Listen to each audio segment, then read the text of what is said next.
প্রতিফলিত কেন্দ্রীয় বাজেট 2026-এ প্রধানমন্ত্রী নরেন্দ্র মোদীর সামনে উপস্থাপিত হয়েছিল তার প্রস্তাব।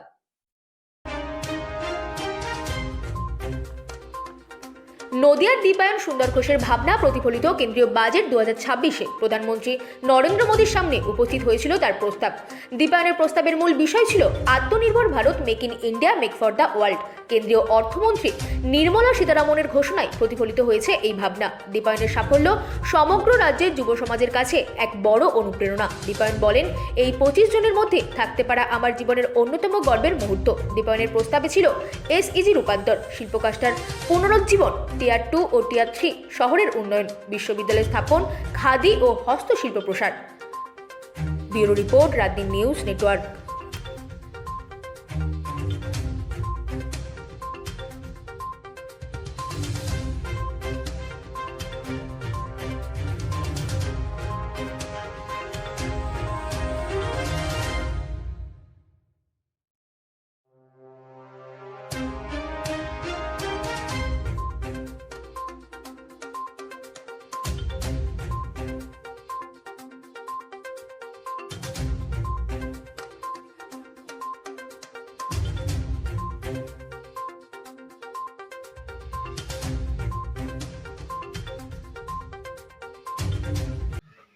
আমি বলছি তোমরা কোথায় গিয়েছিলে এবং কি হয়েছিল সেখানকার অনুষ্ঠানে, এবং বর্তমান বাজেটের সঙ্গে তোমাদের যে চিন্তাভাবনা সেটা অনেকটাই মিল পাওয়া গেছে, এবং সেক্ষেত্রে সেই কথা উঠে এসছে, প্রধানমন্ত্রীর সঙ্গে তোমরা কথা বলেছিলে, কি জানাবে বলো? ব্যাপারটা হচ্ছে, নমস্কার, আমি দীপায়ন সুন্দর ঘোষ। তো আমি নদিয়া জেলার গাংনাপুরের বাসিন্দা, এবং বিকশিত ভারত ইয়ং লিডার্স ডায়ালগ 2026-এ আমি পিএম প্রেজেন্টার হওয়ার সুযোগ পেয়েছিলাম।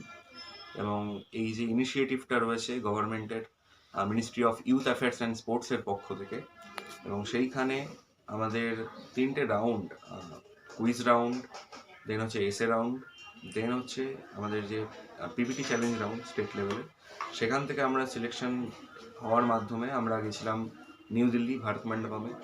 সেখানে আমরা আমাদের যে আইডিয়াস, স্পেসিফিক ডোমেইন এক্সপার্ট, তাদের সামনে আমরা প্রেজেন্ট করি, এবং সেখান থেকে বেশ কিছু আইডিয়াসকে ইনক্লুড করে বিভিন্ন স্টেটের ইউনিয়ন টেরিটরিজ থেকে যারা এসেছিল তাদের বিভিন্ন আইডিয়াসগুলোকে কম্পাইল করে একটা মাস্টার পিপিটি প্রেজেন্ট করা হয় পিএম মোদির সামনে।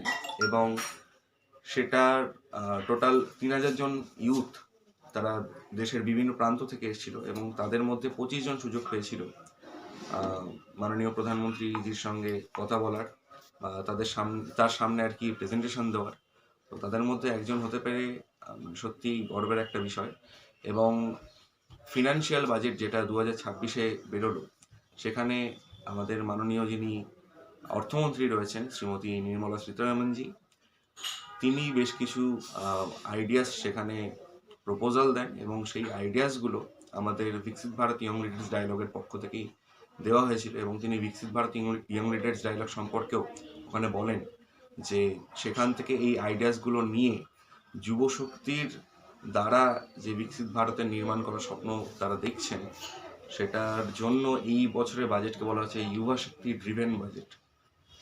এই যে যুবদেরকে নতুন করে একটা অন্যরকম জায়গা দেয়া হলো একদম কেন্দ্রীয় সরকারের পক্ষ থেকে, সেখানে কন্টেন্ট ক্রিয়েটার থেকে শুরু করে বিভিন্ন রকম ক্ষেত্রেই এখন নতুন নতুন বিষয় জানানো হয়েছে কেন্দ্রীয় অর্থমন্ত্রীর তরফে।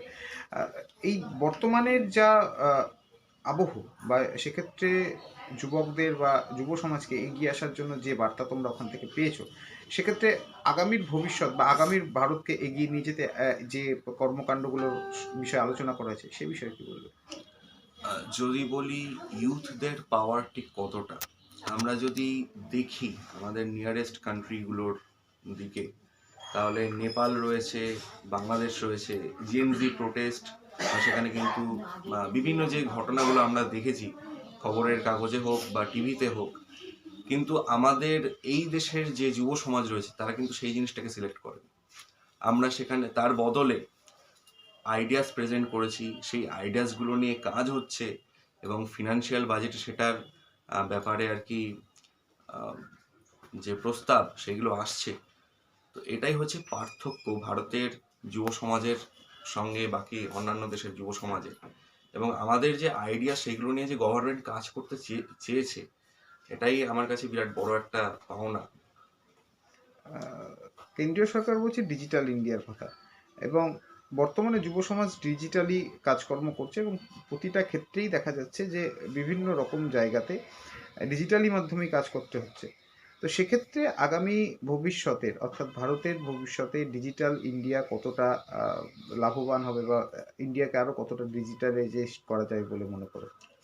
ডিজিটালাইজড আমাদের সমস্ত জায়গাতেই কিন্তু আমরা যদি দেখি যে ডিজিটালাইজেশনের একটা প্রভাব আমরা দেখতে পাচ্ছি। আমাদের একটা টাইম ছিল যখন ব্যাংকের সামনে গিয়ে আমাদেরকে লাইন দিতে হতো, এখন কিন্তু খুব কম সংখ্যক মানুষ কিন্তু ব্যাংকে যান, এবং হাতের মধ্যে থাকা যে মোবাইল ফোনটা তার মাধ্যমে কিন্তু খুব কম সময়ের মধ্যে দ্রুততমভাবে কিন্তু পেমেন্ট করা যায়। আমরা যদি বলি পেমেন্ট ইন্টারফেসের ক্ষেত্রে ইউপিআই একটা বিরাট বড় ল্যান্ডমার্ক ডিসিশন ছিল, এবং তারপরে সমস্ত কিছু ডিজিটালাইজেশন যেরকমভাবে হচ্ছে, এবং আমাদের এই বছর একটা নতুন কনসেপ্ট এসছে। মাননীয় প্রধানমন্ত্রীজি তিনি বক্তব্য রেখেছিলেন অরেঞ্জ ইকোনমির উপরে, যার মধ্যে এআই কন্টেন্ট ক্রিয়েটার ল্যাব এটাকে তৈরি করা, বিভিন্ন যে ইনস্টিটিউটগুলো রয়েছে তাদের সঙ্গে ইন্টিগ্রেট করে সেখানে একটা কন্টেন্ট ক্রিয়েটার ল্যাব বানানো, যার মাধ্যমে তাদের যে আইডিয়াসগুলো, যেমন আমি এখানে একটা প্রত্যন্ত গ্রাম থেকে বিলং করে আমি কিন্তু দিল্লিতে গিয়ে সেখানে প্রেজেন্টেশন দিয়েছিলাম। তো এরকম বিভিন্ন যুব সমাজের মধ্যে কিন্তু অনেক পোটেনশিয়াল রয়েছে, অনেক আইডিয়াস রয়েছে, সেটাকে যাতে একটা জায়গা দেওয়া যায়, একটা প্ল্যাটফর্ম দেওয়া যায়, সেই কাজগুলো কিন্তু করা হচ্ছে অলরেডি গভর্নমেন্টের পক্ষ থেকে, এটাই আমার মনে হয়। তোমার নাম, পরিচয়? আমার নাম দীপায়ন সুন্দর ঘোষ, আমি চাকদা কলেজের একটা স্টুডেন্ট এবং আমার বাড়ি হচ্ছে গাংনাপুর, নদিয়া।